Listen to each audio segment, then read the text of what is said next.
Just got done watching the first four of this episode, so I'm excited to kind of dive in Oh, now. wow. Oh, awesome. Ben, early on in the show, we see that transition from San Antonio to New York was not that great. What was what was the hardest part from going from San Antonio to New York for you? I think, I think the transition was good. I think I take to New York naturally and have heard people say that. So I like that. I think I'm a New Yorker at heart. But I think some of the hardest parts are just getting set up, finding a job, like finding people, finding the friends, the community, just all the things that, you take for granted sometimes when you are from like a state or a city that you've been in your whole life and you have that community and you have the places to go and jobs and network and stuff. And so coming here and like leaving that, it's I would say it's the hardest part is building that all back up again. But fortunately and gratefully, I have these group of people and this like amazing opportunities. So that has really helped jump over some of the big hurdles and put me in like a good position moving forward. Claude, to you, what I found interesting is whenever you shoot these reality shows, you go from just living your life, right, and then you have these cameras kind of in your bubble a lot of the time. What was that like for you? I mean, it was fine. Like it sort of depends what we're doing. That sort of I think is sort of the standard of how awkward it might be. But it's sort of just you just become really used to it after a while. And like I'm like actively talking to everyone on crew while I'm filming. Like it's not as much as just like I'm like standing in a box and everybody's watching me. Yeah. Like, it's way more interactive with like the actual people around me.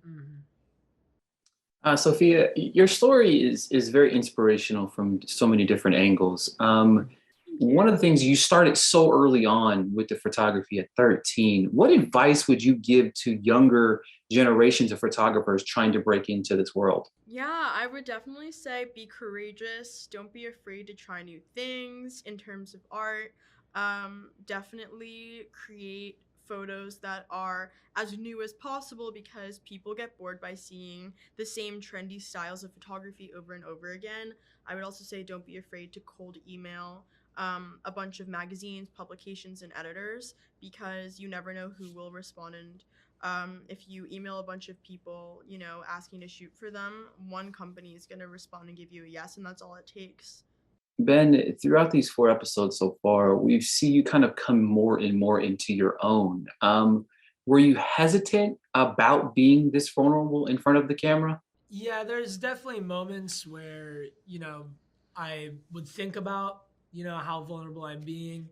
I think a lot of what happens for me is that I, talk a lot and being vulnerable and being open is pretty second nature to me. And I'll say a lot of words and then I'll go home and I'll be like, wait, what did I say exactly? And I'll forget like what things I said on camera, what things I didn't say on camera.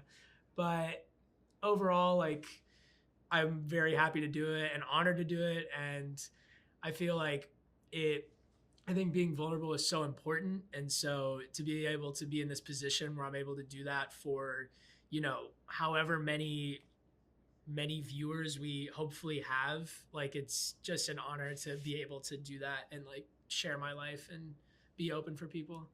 God, you're an actress, obviously. Who is your dream director and or actor or actress that you would love to work with? Wow. There's, I that would change all the time, the answer to that, but I would love to work with Ari Aster. I love Ann Dowd. I love like a lot of like actresses that do like character acting. I think it would be a really interesting and unique experience to work with her, and she's incredible. Cool. Question back to Sophia, and I'll pass this one around. While working on this project, what is something you learned about yourself along the way? Ooh. Oh my God, what did I learn along the way?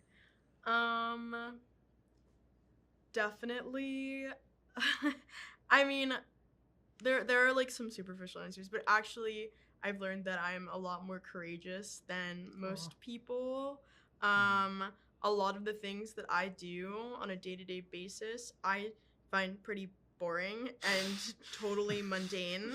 And apparently that's exciting enough to be on TV for the whole world to see. So I didn't realize how like unique and crazy my life is, and inspiring and all of that. So that's pretty cool. Mm-hmm.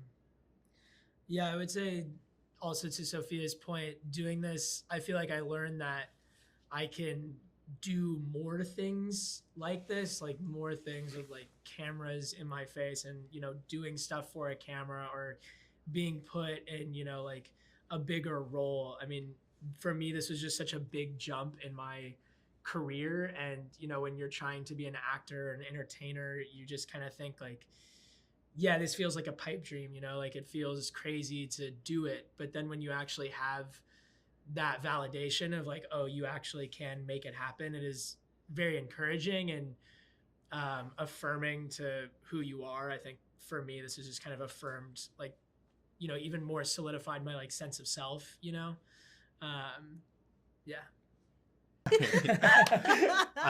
What is something I learned about myself? Long day. I learned that I really do want to continue working in film and production, and just being a part of this process was great, and I can't wait to work more. All right, with the series set in New York, and we'll pass this one around too, Ben, first to you. What is the hidden gem of a food spot that you like to go to? Oh man. I'm biased towards two. I would say Bongo's the place that I work right now. We got great food. We just opened Lower East Side on Orchard Street. You got to come by. It's super fun. And then I would also say there's a place that is run by people from San Antonio. I think they're up for a Michelin star maybe, but it's like San Antonio, like Mexican food, Tex-Mex, and it's over, I think like around West 12th or something. It's called Yellow Rose.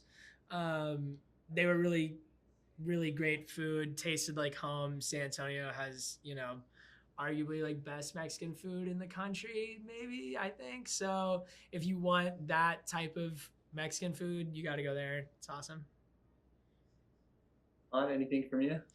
God, I love to eat. Me too. I don't know if it's a hidden gem, but I do love just like the OD on your classic, like New York establishments. I feel like there's like this big trend right now for like, your classic old school restaurants in New York. Katz's? Yeah. Maybe not Katz's. That's what Bongo's is trying to do. Like, what places are you talking about? The hidden gems. Yeah, I don't know. I also am into cooking right now. That's a side note. How about you, Sophia? Okay, I'm such a foodie. I gave you a list of every restaurant in Manhattan. I need a list. Okay, right now, faves. Scar's Pizza in Lower East Side, amazing. Dim Sum Go-Go in Chinatown. I've been going there since I was like in middle school, and it's just the best dim sum I've had in Chinatown. Phenomenal. Essex Market has a lot of really good restaurants. And yeah, those are there's another good one in Chinatown. I can't remember the name of it, but it's next to a really big famous Joe Shanghai. I think it's next to Joe Shanghai. It's like really small. It's a diner, and they only do cash. Whoa. And they take like these boxes that are like great tasty hand pulled noodles. It's like egg rice boxes. Do you know what I'm talking about? No, it's like a small. Yeah. Whatever. I believe you. I can't remember the name, but it's so good. Hidden gem for sure. But I can't remember. It's that hidden.